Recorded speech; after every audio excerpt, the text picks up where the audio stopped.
पुन्हा एकदा जयंत पाटील साहेबांचं आणि आपल्या सगळ्या तमिळ मराठी बांधवांचं मनापासून अभिनंदन करतो, आभार मानतो आणि मनापासून पुन्हा एकदा आपल्या सगळ्यांना जाण्याकरता शुभेच्छा देतो आणि सगळ्यांना उत्तम आरोग्य उदंड आयुष्य परमेश्वराने द्यावं आणि हे आजचा जो निर्णय झाला आहे तो पूर्णतेला जाण्यासाठी परमेश्वरानं आम्हाला इच्छाशक्ती प्रदान करावी अशी विनंती करतो.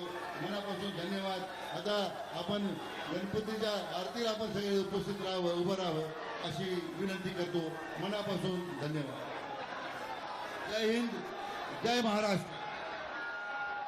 बांधवांनो, या मीडियाच्या प्रतिनिधींना जे तुम्ही भरभरून प्रेम दिलं, या मीडिया